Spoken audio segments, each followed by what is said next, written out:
there. So I would like to start with saying welcome to today's IAPC&M CPD and Business Building Masterclass. My name is Julie Kennedy and I'm your host. And I'd like to start with saying Happy New Year. I don't know where you are in the world listening right now, but I always say January, we can say Happy New Year to each other the whole month long. And I wish us all a wonderful year of learning and growing and thriving with the IAPC&M. So today I am delighted to welcome IAPC&M accredited coach and trainer, Jeremy Glynn. Now, Jeremy is the creator of Mindset Priming, great title, if I may say so, a tool for us coaches and mentors so we can help our clients achieve their goals. And if I understand well, actually from the show notes, Jeremy, you've actually used this with Olympic and Paralympic athletes. Mm-hmm.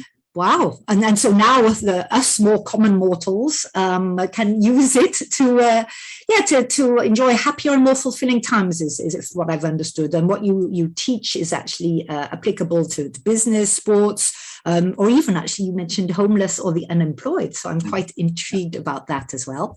So first, some housekeeping. Let me just admit as we go along. First, some housekeeping. Our call today will be a maximum of 1 hour, including 15 minutes Q&A. The session is recorded, so please mute yourself, but keep your video on so that we're not talking to ourselves. And you can use the chat box for questions and suggestions. Welcome, Sue. Hello. Welcome. So the topic today is getting your clients on the right track. Now, I think that's something that we all worry about as coaches, and hopefully once they are on the right track, then it does flow more effortlessly. So without further ado, let's grab our pens and our pads and prepare to make copious notes. So over to you, Jeremy. Thank you very much, and good afternoon or good morning, depending where you are, to anyone who's listening. My hope and intention in this next hour is that it'll be a lot more valuable to you than merely giving you CPD points. I remember attending quite a lot of webinars and courses because I needed the CPD points, and they weren't always giving me that much more information than I had already. So hopefully this will be a lot more information for you. And my aim is that it'll give you a taste of something that will firstly help you as an individual, and then it could, if you wanted it to, boost your own reputation as a coach. Something I'm really keen on. It's often said you can do it if you put your mind to it. One of those phrases that can sound rather irritating. And to which I always add, provided you know how to. And my experience is that very few people know how to put their mind to it. I used to run workshops, sometimes 6 days long, for boards of directors of organizations. And I regularly got the answer at the end of the 6 days or 4 days, whichever it was, why did no one teach with this at school? Why did no one teach with this at business school? They simply didn't know what went on in here and how often we sabotage our own success because of what's good. And some of the sabotage might be not setting our goals in the right place or in the right level, and some of it might be just sabotaging its success. So today I want to give you a flavor of what they found so helpful. And it's a very short webinar today, so there's not much time to give you more than a sense of it. But more importantly, I want to help you understand how, with a very simple technique, you can get your clients on the right track and also help them remove the sabotage that we all tend to have. So that's what I'm aiming for today. And there are two chances to win a copy of my book if you haven't already got it already. And good luck to you all on those. What I would say is that if you've seen a presentation of mine before and you know the activities in question, that your honor will refrain you from winning the book with your previous knowledge, and you'll allow this to be entered by newcomers to the exercise. So if we could share our screen, or if I could share my screen, is that all right? Let me see if I can get that going. You should be able to just do it. Yep, I think that should just do it, even though I'm doing it left-handed. There we go. Yes. All right. So, getting your clients on the right track. Who I am and how qualified am I? I've been a mentor of sort of 35 years or more experience transforming happiness and success of individuals and organizations. I'm an accredited performance coach and trainer. I'm a pioneer of mindset priming. It's my idea, my creation. And I'm pioneering it and teaching people how to do it while I can remember what it is I created. I'm an author of 2 books, The Inside Track, which I no longer think is available unless you get it sort of secondhand from Amazon, but also of Achieving Happiness. And this is the book that you can compete for in the questions that we're doing, challenges I'm giving you. And I'm a teacher of the ABC of Happiness and Success, and there's more of that to come later. So who I am and what I do, I'm all about helping people to change and welcome change, and helping people to be happier and to be more successful, whichever is what they want to do, their wish. And what is a little bit unusual about the way I work is the client is always in charge, but that will become perhaps more understandable as I go on. So the W is what to change, the who is how to change. And people don't tend to know how to change, which is why they very often resist change. Change can be uncomfortable, it can often be unsuccessful, rather like New Year's resolutions. If it isn't going to last and it's going to be uncomfortable, well, I'd rather not do it, because what's the point? Well, then understand, when you understand and your clients understand how change can be comfortable, then it's very easy to get them on board doing it because they'll see the benefit. And the O is for the sort of the order of change, how much of change, or indeed what sequence of change. So the ABC of mindset priming, and I say sometimes in the book, it's as easy as ABC when you know how. There are 4 key insights. The first, aspiring, is about choosing the right direction. The second, being yourself, is about setting your mental sat-nav. The third, conditioning, is about releasing what I call your mental handbrake. And the fourth, driving you forward, is, as I've been mentioning, helping you understand how to make comfortable and sustainable progress. And I always find when I was sort of talking to organizations, one or other of these 4 things would be sort of key to the success of the organization, and people were always interested to know more.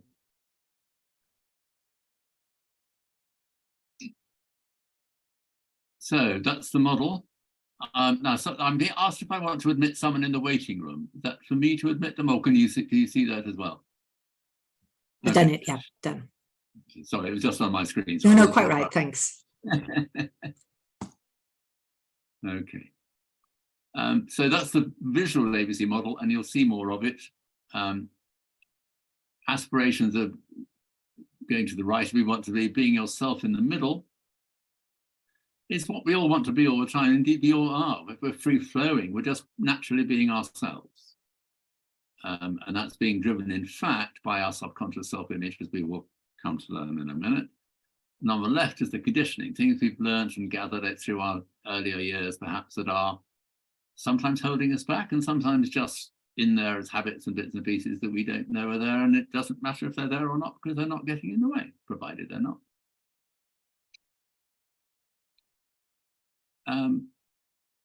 I just want to put this up because I do understand that for you, that I can see this thing, and for those that sort of see it later or those watching it elsewhere, we all have different perceptions, and I quite understand that. I don't expect you all to agree with what I say. What we see, what we believe, and how we perceive things has a great deal to do with our conditioning, our aspirations, our optimism, and our success. So let's just show you something and see, just those who are here, tell me what it is, if you can put in the chat box, or let Judy know, or just say out loud. I mean, unmute yourself and tell me, you know, what are you looking at there? I didn't hear that, sorry. I see a horse. You see a horse? Horse's head? Yeah. Yeah. Everyone agree with the horse's head? So does Tams, yeah. Okay. From the same artist, what are you looking at there? A frog. Yeah? Yeah. Or a toad or a frog. What's the difference between the two pictures? Yes, I see now. It is in fact the same picture. I've just noticed it's turned on its side, right? Yeah. Just turned it on its side, and it's exactly the same picture. Goodness. So depending where we look at things from, we will see something differently. And it's known by the police, I think, that if there's a traffic accident and it's witnessed by 3 or 4 different people, they may give such a different explanation of or description of the accident that you wouldn't think it was the same one. Okay, so moving on. Something a little bit more challenging. If you've seen, this is one of your opportunities to win the book. So if you've seen it before, please be discreet and don't claim the prize for yourself. I'm going to put. Is anyone watching? Has anyone got dyslexia? I've got a little bit. Has anyone got dyslexia? Oh, well, that's fine. This will be easy for you then. Right, because reading, writing, and arithmetic are what dyslexics find difficult very often. And I'm going to ask you to read something, and I'll put it on the screen, let you read it, and then we'll move on to something a little bit more challenging. Just read it to yourselves.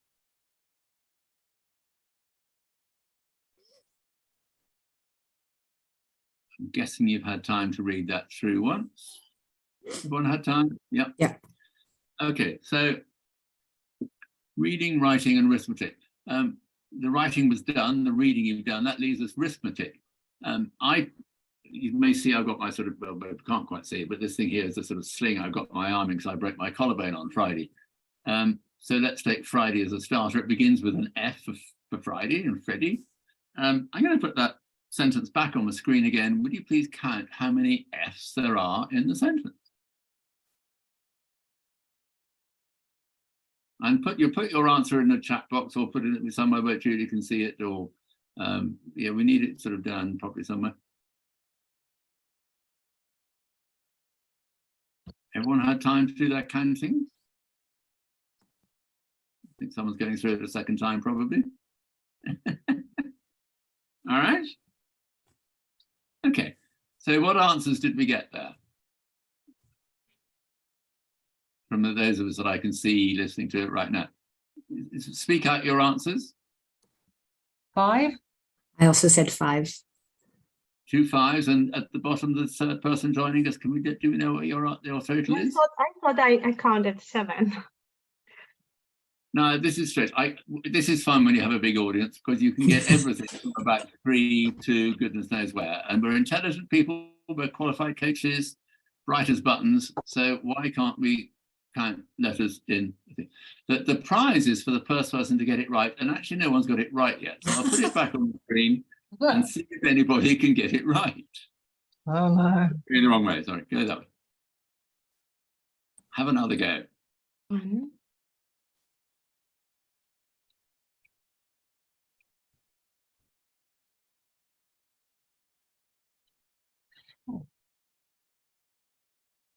Well, maybe no one's going to win the book. I'm at 6. I'm at 7, actually, I think. Oh, we're going up 5. I'm at 7. Yeah. You're nearly there. 7's an interesting one to have. Okay. I can't give you hours at it. Anybody say anything above 7 yet? No. Well, well, that's fascinating, because the answer is actually 8. 5. And let me explain to you why. The answer I'm most often given is 4. Oh, yes, I see the 8th. Or sometimes 5. I did it backwards. I thought I would try doing it backwards and see if I came up with something different. And now I do arrive at 8. Yeah. What people don't count, well, if I turn it around, for those who haven't seen 8 yet, how many times does the word of appear in a sentence? Quite a few. 3 at least. Yeah. 4. Yeah. 2. And 3, does 4. sound as if it has an F in it? That's right. No. Yeah. So we think we're looking for Fs, but in fact, because when we're taught to read, we speak the letters out, and we're actually listening for an F as we read it, if that makes sense. And that's why people leave out the ofs and then very often say 4. So it's fun. We think we see everything. We think we see everything. No, the way our mind works, and it's a very clever thing, our mind, but it doesn't perhaps necessarily do what we would like it to do when we ask it to. So let's move on a bit. The insight A, aspiring, choosing the right direction. And about aiming, this is about aiming higher confidently, and this is huge. One of the managing directors I worked with him in 6 different companies, and he insisted that what's coming next is the very first thing I taught all of his people, which is putting your RAS to work, which you need to say carefully. Your RAS is your reticular activating system. And many people listening to this and seeing this will know exactly what that's all about, but many people won't. It's a filter in your brain that's working 24/7, whether you're awake or not. And its job is to make you consciously aware of information that is valuable to you. Now, valuable to you could be that it's helping you achieve something you want to do, or it could be alerting you to a threat or a danger that you're in. And it's fascinating, you know, how well it works. Have any of you recently bought a car? No, okay. My guess is that when you last bought a car, let's take one out of the way, let's say a blue Volkswagen Golf or something, so a straightforward car. The buyer goes to the garage, they get the car, and they start driving their car. And what do they see? Again and again and again. One of you is nodding, you know what's coming. They see blue Volkswagen Golfs. There's, oh, good. Oh, I've made such a good choice. It's obviously a really good car because everybody's got a. They were there the day before. They were there in the morning when you went to pick it up. Why didn't you see them then? It was reassuring to you to see that, I spent my money wisely. Lots of people like this car. I mean, it's such fun the way this filter system works. When you understand how it works and you gain confidence in it, what this helps you do is to stretch your goals. Because the key to really effective goal setting is to set a goal when you have no idea how you're going to achieve it. A lot of people set their goals, well, I can see how I'm going to do that, so it's a realistic goal, so that's a goal I've got. No. Setting a goal when you don't know how to achieve it is where you really trigger your reticular activating system to get creative to find a way. Is it important that the goal is realistic? Yes, but we'll come to that in a minute because there's a very simple way of checking whether it's realistic or not. That's just to show you just actually how fascinating this can be. There was a computer company and I was taking the board through the program, and the sales director thought they could sell 14 cars computers in a year, and his whole management management team could only believe they could sell 7. So he was in despair, and the company wasn't doing very well. They needed to sell more. And he went and had a talk to them, and he came back looking about the color of that screen there, absolutely white. And I said, what was the problem? He said, well, I've just been talking to my team, and I've talked to them about the RAS, and I've talked to them about letting them set their goals rather than me setting them for them. And they've changed their target. I said, oh, are they aiming for 14? He said, no, they're aiming for 30. And I thought, well, isn't that fun? When they started talking among themselves, they actually thought that they could sell 30 of these things and not 7, which they had been on. And so time went by, and a lot of people went through the program and so on and so forth. And I was there over a year later talking to the HR director, and he was saying how thrilled they were, and the company was going well, and everyone was happy as anything, and they were all, the program had helped them so much with their own lives and their own businesses. And I said, well, yeah, but what good has it done the company? How many of those computers did you sell last year? He said, I've no idea. So he rang up the sales director, who luckily was there. And they'd sold 28. The company was in trouble partly because the sales team was told they'd failed because they were aiming for 30. But they sold double what the sales director thought was possible and 4 times what they themselves had thought was possible. So it's very interesting when you get people confident to use their RAS to set their goals, how their subconscious will help them find a way to doing it. That's one of the keys of it. But there's a question, are you ready to accept accountability? because this is important. If someone sets a goal for you, which indeed that sales director had been doing to his team, he'd been telling them that he wanted them to aim for 14. They didn't accept 14. It wasn't real to them. They didn't accept accountability for getting to 14 because they didn't believe it was possible. So their RAS would not have been helping them to get to 14. Their RAS was helping them to get to 7. Does that make sense? We need to take accountability to get and be committed to the goal before our RAS really gets sort of energized.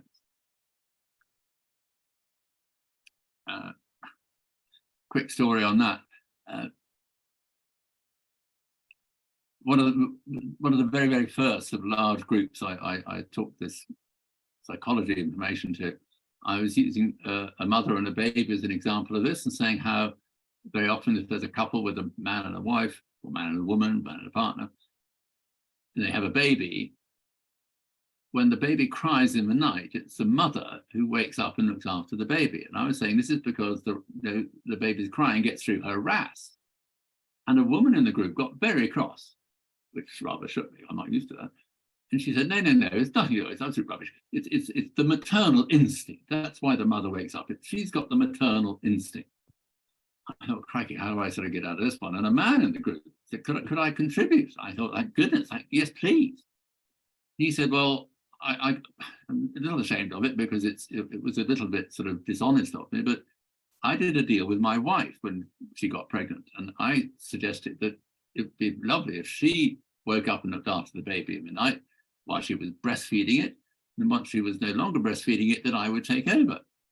So, and he said, what was dishonorable was when I made the deal, I didn't think it would work. I thought she'd wake up anyway, but she didn't. Once she'd stopped breastfeeding, she gave up the accountability and turned to me and said, remember the deal? It's your job now. I'm going to keep sleeping, thank you. And she did. And thank goodness I'd accepted the accountability because I would wake up and go and look after the baby. So it was he got me out of trouble with this sort of woman who was banging on about maternal instincts, but it was a rather nice example again of how important accountability is to get the information you need through your filter system. Let's move on. We've touched on this already. Do you need to rethink what realistic goal setting is? We've just said if someone sets a goal for you you don't think is realistic, you won't have the commitment to it. Your RAS won't probably be working for you. This is where I'm going to start talking to you about the process that I use when I'm working with clients, if that's what they want, for sure. There's a very simple technique I'm going to talk a little bit more later on, which allows me to connect them with what their subconscious thinks is realistic for them.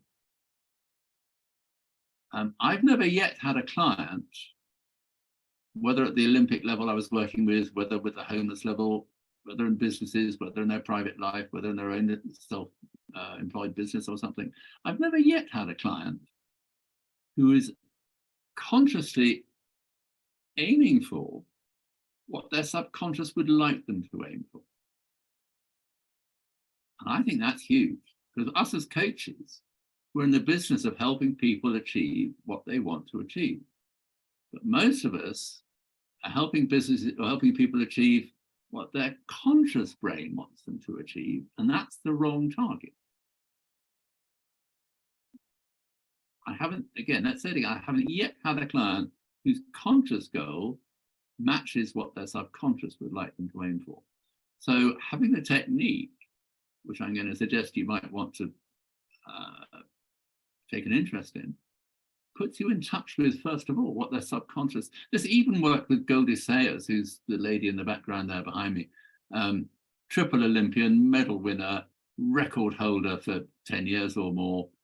And she absolutely loved this stuff because on some occasions, when she'd had an injury in particular and she was wanting to qualify for the World Championships again, and consciously she didn't think she was ready to, and her subconscious said, nonsense. You can qualify now. Okay, you can't, you're not at your best yet, but you can qualify for it now. Oh, okay, great. And we went on and did a bit of a session. And she loved that bit too, because the session got rid of the doubts in her mind and the self-sabotage of, oh, gosh, can I really, etc. Get rid of that stuff. We don't want that. So the process I'm talking about helps the client get at and deal with what's going on in the subconscious, whether it's helping them set the goal right or whether it's helping them get rid of the sabotage. So maybe rethinking what a realistic goal setting is. If someone's subconscious says they can do it, they'll believe that. If a sports coach had said to Goldie, you can do this, that, and the other, she probably would have said something slightly rude to him, saying, you know, what the heck do you know? Because I've got a bad knee at the moment, and I don't believe I can do that. But once her subconscious said she could, she accepted that just like that. Realistic for her. Okay. If you've got any questions at any time, please do ask, because this may sound a bit revolutionary to some of you. I've just been working with this for so long, and I absolutely love it. And as the introduction said, it's helped people from Olympians to homeless people to unemployed people to people with cancer and illnesses. They get something to look forward to that they can believe in, and that's really, really good for them. Okay. So what I'm talking about is the technique called MRT for short, muscle response testing. So, Jeremy, did you want the questions as we go along or at the end? Because I see Tamaz has actually put a... If you've got any questions now, please. There is a question. Tams asks, is that perhaps often the issue with weight loss or health goals? Well, one of the issues with weight loss, which actually I was going to come to, but let me mention it now since you've asked the question. Otherwise, if I forgot it, you'd think I was getting away with it.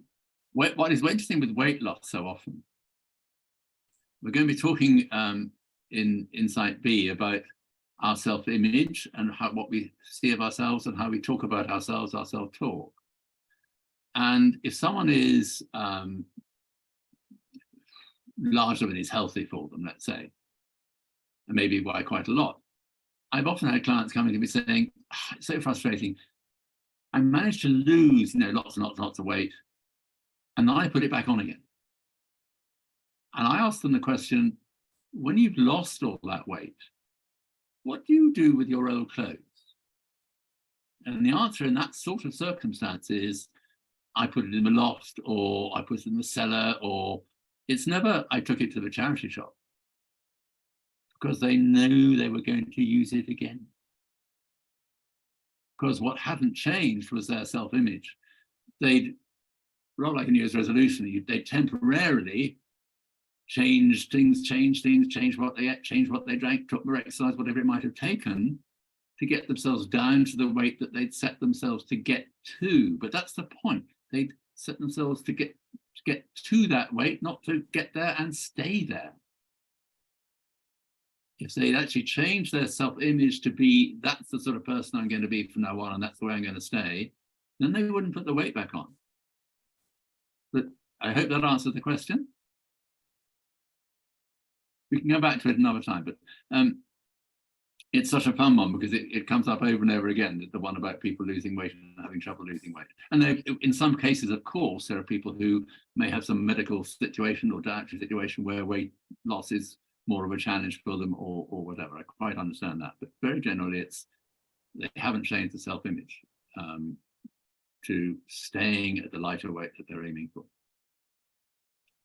So I'm asking in a way the question, it's the technique I'm using to get at this information from the client's subconscious as to either what they want to achieve or how they want to enjoy life, or what it is that's getting in the way. What is it they need to change? What from the mental handbrake do they need to let go of? Because they consciously won't know that, but their subconscious will know that. And we'll come to a bit more of that in a while. Are you thinking in your mind already that this muscle response technique process could help you personally and could also help your clients? So let's move on. Insight B, being yourself. Gosh, we've had half an hour already. That seems impossible. A long way to go. Setting your mental sat nav. This is, as I say, about your self-concept, your self-image, your self-talk, your self-efficacy. Your self-efficacy is what you believe you can do. And I've mentioned sort of quite a lot about these already, so there's no This is just us being us, and we free-flowingly act like ourselves, and that's healthy. And around every aspect of our self-image, there is a comfort zone, and that's fine. That's what's interesting. Once we're taken out of our comfort zone, we'll get back into it as fast as we possibly can. And there's all sorts of interesting exercises I do when I'm working with people in a live context. If you go back, if you like, to what we were just talking about with the lady or the person losing weight, because they don't change their self-image, because at the subconscious level they still see themselves as a large person, naturally, that's me, that's the person I am, I'm a large person, I've been a large person for ages. When they've lost the weight, they've actually taken themselves out of their comfort zone. No, that's not like me. And they get back into their comfort zone as fast as they can, which is why they put the weight back on. It echoes that same question. So just sustainable progress, to do a quick bit for people who are more visual. If that's the vision you've got of how well you want to enjoy life or whatever it may be, or a New Year's resolution, you give a New Year's resolution, I'm going to make that change. And you progressively, beg your pardon, release your, what the SC is standing for is a subconscious self-image, is what dictates how we are. We free-flowingly behave in line with that. And once we start changing towards the vision we've got, why is it we go back to the way it was? Well, it's back to what we were saying just now. It's exactly that. Our vision only becomes a sustainable reality when we've adjusted our self-image and our comfort zone. When we've done that, we can then have what I call aligned foundations, and we'll stay in that because we'll stay at the level of the vision, performance, and what will happen, whatever it might be, because we've adjusted our self-image and our comfort zone. So this really summarizes that thing again. There's your self-image at the current performance level, and whatever it may be, whether it's a sport level or a business level, or how many sales you're doing, or how many coaching clients you see every month. You'll have a comfort zone either side of that, perhaps. And then you set yourself a goal, and perhaps your muscle response testing has endorsed it and said that's actually a valid goal for you to have. That's a valid target for you to have. You can do twice what you're aiming for now. And at that point, your self-talk would start saying, oh, but once you've got rid of the mental handbrake, and you're using the process that I'm suggesting to change your comfort zone, change your self-image up to the new level, it demonstrates that the best and lasting way to generate progress is to change your self-talk and your self-image. So with new self-talk, you generate the new self-image, new performance, lasting there, and a new comfort zone. That's what we're talking about in terms of generating lasting progress. Okay. So moving on to insight C, the conditioning. There are 4 elements to this, your mental handbrake. And it's extraordinary to say that just 4 things mainly are what sabotage our success. And they're beliefs, expectations, habits, and attitudes.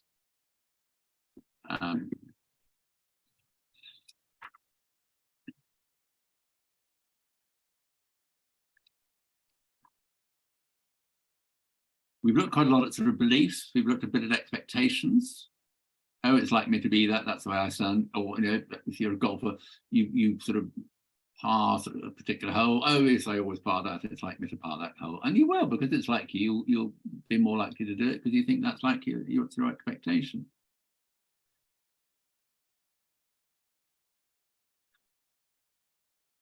But then there are sort of habits we've got and things too, and there are ways we've been taught and trained. I've been rabbiting for a while. Let's give you a little exercise to do again. Again, unmute yourselves, please, and just individually get as creative as you can. Tell me what you see. Out loud, just tell me what that is. Oh, a downward arrow. Downward arrow, any other thoughts? 2 steps. 2 steps. 2 Like that. That's steps. Hey. A ship sort of steaming towards you. Yes. So let's get A dreidel, what's it called? Those spinning tops, you know? Spinning top, absolutely. There's another one. A bit more difficult, perhaps. That's interesting. A piece from a computer. He's going to keep a curtain track or something of that sort, or Yeah. people come up with all sorts of ideas on that one. Mm. You can see it's sort of going on a Sideway. reel there. That's a bit easier, perhaps. What have we got? Oh, a chimney. It's a factory with a The little road lining of going. a house with an open door, open fence. A house with a garage Yeah. door open or something, or a factory, absolutely. Somebody came up with a dripping tap, and I thought that was very creative. Oh, yes. Gosh, isn't it funny? Once you Okay. say it, what you see.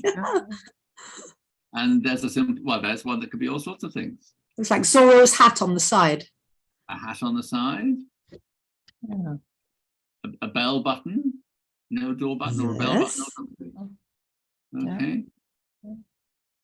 Another one, A cat. a cat, fine. Yeah. Funny enough, more people say dogs than cats. Oh, really? Maybe because I've got a cat. It looks like my cat's sitting on my Well, desk. there we go. Yeah, me too. So earlier on, and you found it difficult then to find Fs and things. Is anything there look remotely like an F to you, or could you turn it into an F? Or could you turn any of those into something that was a fly, or see anything there that was a fly? Fly. Let me make it simpler for you.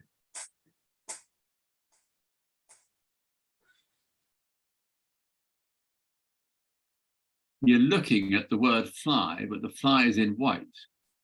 Oh, gosh, Oh, yes. Yeah. Oh, gosh, when you say it, it's so obvious. It's huge. Yeah. And I made that rather nastily difficult, because when I first was showing that, you just got a card with the blanks all on it at the same time. That's so clever. I made that tougher. But why is that? Well, that is easy for some people to get right, and that is people who are taught to draw. Most of us are so used to looking at, if we look at a document, we're looking at the black things on it, we're looking at the writing on it, the things in black. And we aren't trained to look at the gaps in between. Someone who's an artist or training to be an artist, they always are trained to understand about looking at the gaps between things, and they see the fly easily. So this is, again, a habit we've got about the way we read, and we don't necessarily see what is there to be seen. I just thought you needed a bit of exercise and mental consent rather than me shouting at you all the time. Attitudes. This one, I'll read it to you in a second in case you can't read it. A great friend of mine was an amazing lady. She was a single mother, as it turned out to be a single mother. Her husband had left her without any money. She brought up two children brilliantly. She worked brilliantly. She got a very senior job in a very respected West End business, and was at a board meeting, and she made a suggestion, and it was well received, mutter. And she went back 10 days later to talk to the managing director, sort of PA. The minutes of the meeting were on the desk, and so she picked them up and had a look. And her suggestion had been put into the mouth of the managing director. And what this cartoon says is, "That's an excellent suggestion, Miss Triggs. Perhaps one of the men here would like to make it." And whenever I see that cartoon, I'm reminded of this friend of mine, and you wouldn't believe, it was a few years ago, admittedly, but you almost wouldn't believe that people could behave like that. You know, the attitude in the boardroom was, well, no, we men are the people that know what's going on around here. We, lucky lady to be here. We don't really expect you to speak very much. Ugh, horrible. So attitudes. Just those four things: beliefs, expectations, habits, and attitudes are what holds us back. Simple as that. Here's your next book reading exercise. Oh, Book winning exercise. Over to you. First person to get the answer right will get the book.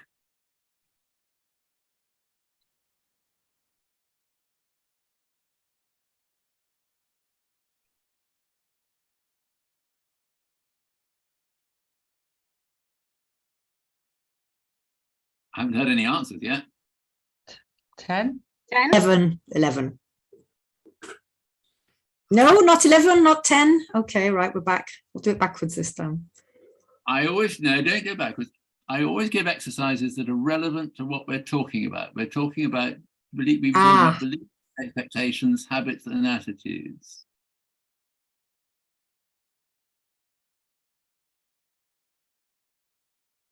I still find 10. I didn't get this for ages. So don't blame yourselves. It took me, months. It took me. I've seen it many times before the penny dropped. Penny only dropped when a lady pointed out the right answer to me. I'm embarrassed to admit. It's still at 11, but are we supposed to stand on our heads or something? No. What does the little line below how many F's say? Is it just one? Oh, no, it is a sentence, though. Yes. It's just one. Yeah. And the sentence below. Okay, interesting. Okay. It says at the top how many capital F's. It emphasizes down below. There's only one. Capital F's. Yeah. And everybody goes, oh, it's that thing again. I know what this is. It's the odds. It's mean. Yes. However, a sentence grammatically is a full period with a verb inside. So theoretically, this is whole sentence, no? Yeah, but how many capital F's? There is only one. It's the beginning one. Yeah. Okay. Where they're being mean is they're not saying how many F's. It's just how many capital F's. And of course, we all just went for F instead of the capital. Yeah. Correct. Very mean. There we were all counting away. I'm meant to be talking for, I know there's a bit of an introduction, but not much. I'm only meant to be talking for about 3/4 of an hour and then opening up the thing. So, well, I mean, we can do it both ways because, I mean, basically we have until 1:30. I mean, Q&A is at the end, but if we're putting our questions as we go along, then I would say keep going. Are you, Tammy and Sue, are you okay with that? Totally. Well, I'd like to give you at least one more really valuable thing. It's the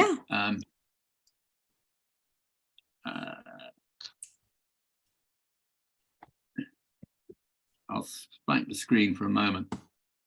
When I began giving some of my own workshops on this, I emailed 200 or 300 people who'd been through the workshops with me in businesses and gave them a list of psychological concepts and asked them which were the most valuable to them.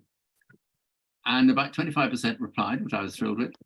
And there was one concept that every single person put in their top 10, just one concept that everybody had in their top 10. And so that's what I want to share with you. Say out loud, if you would tell me out loud, what are the things you have to do? Fast as you can, what you have to do. In life in general, or what? Anything at all, life in general, daily life. Oh, we have to eat, we have to drink, we have to breathe, that sort of thing? Sleep. Drink, breathe, sleep, pay taxes, blah, blah, blah, blah, blah, blah, loads of them, right? Yes. Obey the law, all those things. No, none of that. I mean, I do it live. I write all their answers down, then I get, like a school teacher did in my day. You get a great big red pen and cross through the whole damn lot. And this is so important. There are apparently only two things you have to do in your life. Everything else is a matter of free choice to you. And the two things we need to do, and some people dispute the first one, is die. And according to quantum physics, we have to take up space, apparently. And some say even when we're dead, we're taking up space. So what is this leading to? Why is this important? Well, firstly, understanding that choice is important. But the second thing understanding is that the words, there are 4-letter words that I encourage you to eliminate from your language if you can. There are 4-letter words, I call them 4-letter words, you'll see why in a moment, that are coercive words. And that when we try and coerce ourselves or other people, we will probably not succeed. When we feel we're being coerced, we will creatively avoid doing. We'll find something else that we want to do instead. Our subconscious doesn't like us being coerced. Our subconscious likes us to do what we like. And so even if we're coercing ourselves by saying, I have to, I must, 4-letter word, I've got to, G-O-T-T, I ought to, O-R-R-T, another well-known 4-letter word, or I should, S-H-U-D, those 5 absolutely lethal coercive words. Whenever you use them to yourselves, your subconscious go, you obviously don't want to do that. Let's find something you do want to do. Yeah, you're nodding, you know what I'm talking about. It same applies, of course, if you give, if you've got children or people working with you or clients, whatever, and if you give them a have to, a should, or a must, they're subsequently going, let's find something else. Doesn't sound good to me. I'm making a bit light of it. I can make more of it if you come back to me on another occasion. But this is it's not just I think this is important. This is the one concept that everybody put in their top 10 who replied to my which are the important questions or which are the important concepts from the workshop. So I suggest to people that you think about this, work on this, come back to me with it, perhaps, but also open your RAS to alert you to when you use words like I have to, I must, I should, I've got to, I ought to, and instantly say, because if that's valuable to you to hear yourself doing it, sabotaging yourself, your RAS will let you know when you do it. And I catch myself, I still do it. I catch myself do it and I turn it round at once into, no, I want to, or I need to, a different phrase that is not coercive. That's quite a biggie, but I wanted to give you that before we move on. And there's all sorts of ways of demonstrating that too. So moving on quickly, stretching goals and recognizing barriers. Visual again, because some people are visual and find it easier to take it in like that. On that one, you've got innovative thinking there, you've got traditional methods, familiar problems and new opportunities. Those are the 4 areas. People leading organizations, people making decisions, making choices, often are in that innovative thinking area, looking for new opportunities, and they set a goal. That's the vision. But the team they're working with, or indeed if it is an individual, the subconscious is in that bottom left-hand corner using traditional methods, habitual methods to deal with familiar problems. That's their current reality, and it's also their comfort zone. So I've never actually looked at this in the personal way before. I've always looked at the group ways. When our conscious mind, at the top right there, gets the RAS under its belt and stretches its goal to something it doesn't know how to deal with yet, but thinks that'll be an even better answer. Terrific problem, getting the subconscious there on the bottom left, or a team, if it's a team or it's a group organization, to get out of their comfort zone and go after that top right-hand corner. And what's stopping it, what's making it so difficult, what the mental handbrake is, we've been saying, is the beliefs and the expectations and the habits and the attitudes in the middle that you've got to get through.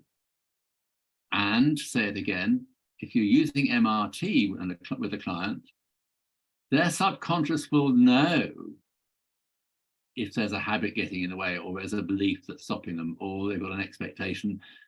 I can never do that. You know, they say to themselves perhaps, and their subconscious will know that. I'm no good at that. Teacher told me I'd never be a. These things get in there and our subconscious knows it. And when you're working with them, if you're getting at their subconscious thoughts, you can help them deal with it, get out of it and get rid of the handbrake and off they go. It's so different when you get the answers in that way. Okay. So with the mindset priming concepts menu, and that's literally for each of the insights, you've got a number of possible answers that the clients can tap into. Your MAT enables clients to understand what they need to work on and how to. It's so powerful. So not much time to spend and not much need to spend time on driving you forward, the comfortable progress. This is quite a fun diagram. I was given it in Denmark when I was working there. There's the boss on the top in an organization. Says, right, team, this is where we're going to go from now on. And team thinks, like hell we are. We're very happy going on the way we are. Thank you. And they're going in the opposite direction. And apparently, if there's so many of them in that bottom side of the drum, that he's probably going backwards and doesn't even realize it. But then someone said, well, actually, yes, but okay. Couldn't that be our conscious mind on the top having an idea that we want to change? And our subconscious mind in the bottom saying, we'd rather stay in our comfort zone, thank you. And I thought that was brilliant. And that's really what we've been looking at just now. So in terms of how do we make progress, the power of your imagination is fantastic.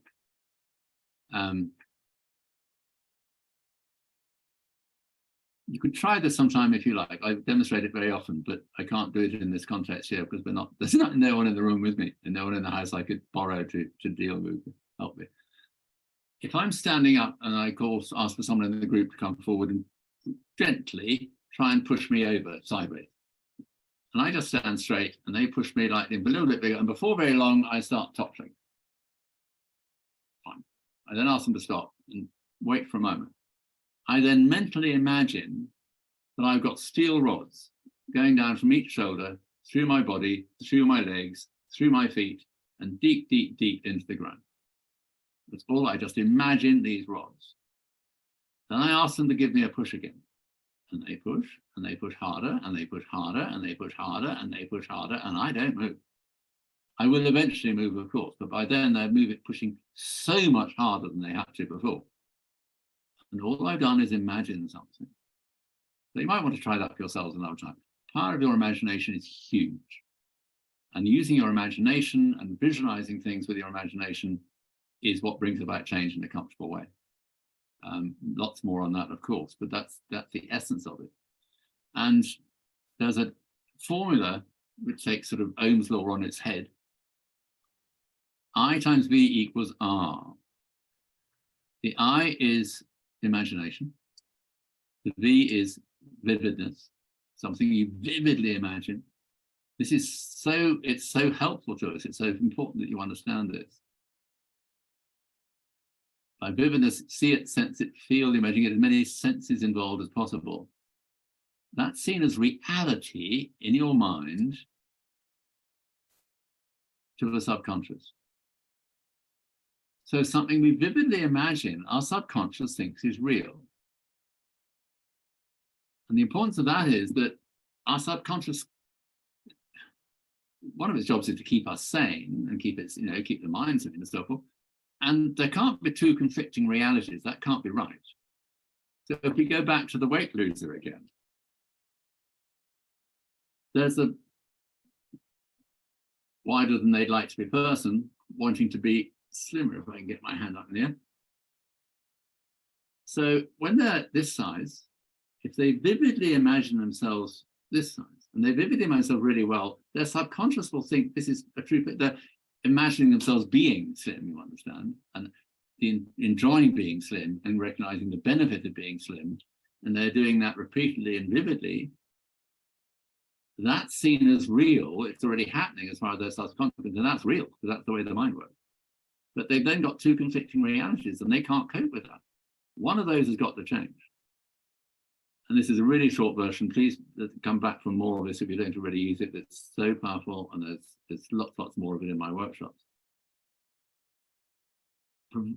Provided you keep on and on and on and on, several times a day, a couple of times a day, probably every day, putting this picture in here, this is the only one that can change.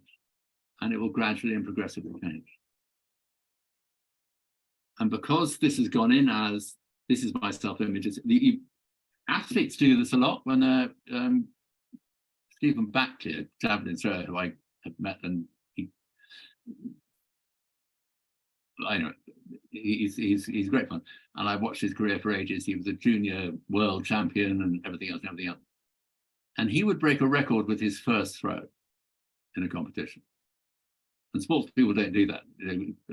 Field event people don't do that. They have 2 or 3 sort of warm-ups and then they'll produce their best. He'd break a record with his first throw, and just competition sort of gave up. They were just playing for second after that. And he was interviewed once and he explained that he'd done it at a stadium he hadn't been to before. And he said, I knew I was going to compete at that stadium. I knew I hadn't been there before. So about 6 months before the event, I went to the stadium and I went to the changing rooms, and I walked from the changing rooms to the track. I walked from the track to the javelin area, and I noticed where the 100-meter area was. I noticed where the long jump was, and this and that was.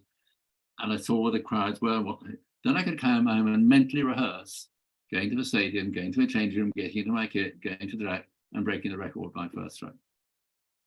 So I'd done it hundreds of times before I actually did it live. And that's how he did it. Anyway, enough of that. There's lots more of it to come in the workshops, but for now, we're jolly nearly on our hour. Help. So I hope to have time to explain what stops your clients from seeing the ideal picture, what 4 things contribute to mental handbrake, and how you and they could set your mental sat nav.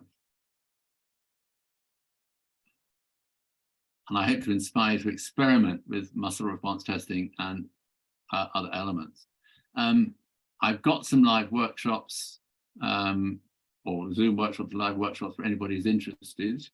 I've got more slides I could show, but can I give a couple more? Do we think we're right for a couple more? Yeah, go ahead. We've got 4 minutes. Okay. So unless there's a burning question. Anybody have a burning question? No, I think we're happy to hear. Go ahead, Jeremy. Very good. So muscle testing lets clients prioritize their need. We don't know how to prioritize their needs. They know that better than we do in terms of needs from the menu of concepts. Those are various stages. The key to sustainable improvements is to get to A from B. You need to focus on the conditioning and on how to drive things forward. That's the sort of the key of getting people to their aspirations. Using MRT will help your clients know about comfortable, sustainable change. They'll know about having 100% commitment to what they've decided to go for, and it'll help them have zero sabotage. And you can do that with MRT. You can't do that just with sort of normal coaching, frankly. You really can't, because that stuff's stuck in the subconscious and you can't get at it, and nor can the client. So the workshops I'm offering you, the sway test is something you can do for yourself. And I can teach you that on Zoom online. It takes about half a day. And once you can test yourself, just for yourself, you can test what food is healthy for you.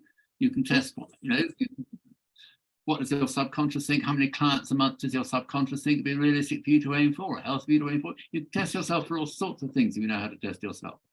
So that's one way of getting a little flavor of it, is learning to test yourself. If you want to learn to test others, that's something I need to do live for you. I live in Hampshire, so that's where courses would be. I've got a course booked there on the 24th of February. It's a 1-day course, just to teach you how to teach muscle test others, so you can help your clients with this. And the ABC of success and happiness, that's the 2-day program. I can do that on Zoom. I'd rather do it live. Enough people want it live. I'll happily do it live, but I can certainly do it on Zoom in the middle of March. There are 10th and 11th I've got penciled in for myself. So thereafter, there are progressive levels of using the mindset priming concept for those that are interested. Sorry, that was a bit of a rush. No, that's perfect. And how do we get hold of you? Is that written in there somewhere? Or it's in your bio, maybe? How we get hold of you to enroll or ask more about these workshops? Yeah, I'm going to let's skip through that. It takes a little while to get there, and go back to that one, which gives you my email address is jeremyglynn@me.com. Glynn with 1 N, jeremyglynn@me.com. Well, thank you is what I can say. I mean, I thought personally it was absolutely fascinating. I think we were all riveted there, and it's wonderful to know that we'll be able to re-listen to it as well. So I would like to say thank you very much. Are there any last-minute questions? We're at 28. Well done. Sue, Tammy, anything you would like to ask Jeremy while we have him with us? No questions from me. I mean, my mind is buzzing, and that was great. Thank you. So I'll probably have questions about 9 o'clock tonight. But never mind. Sue, where are you based, Sue? I'm based in North Wales. Oh, lovely. In Snowdonia, yeah. So, I used to go up to Pwllheli and places like that. Oh yes, wonderful. Yeah, up on the Llyn Peninsula. Yes, absolutely. And St Tidwell's Islands I went and stayed on several times, so that's another story. And now there's a lady I can see at the bottom. I haven't been able to see her before. And are you based in whereabouts are you based? No, I'm based in Holland. Oh, also, so am I. But I have. Oh, really? Yeah, in The Hague. Oh, okay. I'm near Amsterdam, but I have used MRT while I'm doing theta healing, and the lady I work with works a lot with MRT, and I would love to use it with clients, but yeah, unfortunately, it's very difficult to come for me just for a day. So I don't know if you already know how to use MRT, and I know what you mean by theta healing. I've been trained in that myself. You already know how to use MRT. one of the Zoom workshops would help you understand how to work with clients with it, surely. Well, I don't know how to use it, but that lady uses it on me. So I've done it several times, but I don't know how to use it myself. I thought you meant you were doing the theatre healing. Well, then you'll just have to come over to Holland if there's enough of us, right? Jeremy. That's very helpful to hear you say that, because that's kind of an endorsement to other people listening to it, you know, online later on or whatever it may be, that it's not just me, you know, going absolutely potty and whatever. That this stuff really does work, and it's used, as you say, by all sorts of therapists, MRT, lots and lots of different therapists use it, because it gets the answers that they and the clients really need to get at. I haven't actually yet met a coach who disagrees. The coaches all say, "Gosh, yes, I mean, what's going on in the client's subconscious, really valuable to get to that." Right. Let's get them using MRT. I think it creates also a bit of trust. Like for me, it was amazing. Like when I did all the theta healing sessions, it creates a trust that deep inside, you know what is right for you. And that's an amazing acknowledgement. That's exactly the point. You know it's right for you. It's realistic for you. Yeah. And that's so powerful when it comes like that. Well, you certainly piqued my interest here. So I think we're all going to look that up and look up more into it. So Jeremy, thank you very, very much for this.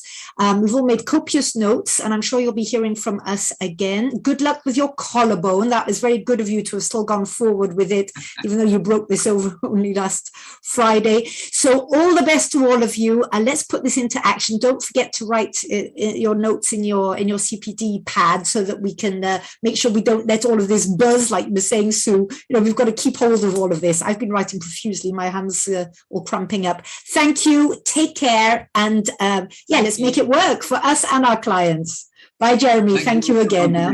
Bye. Bye. Well.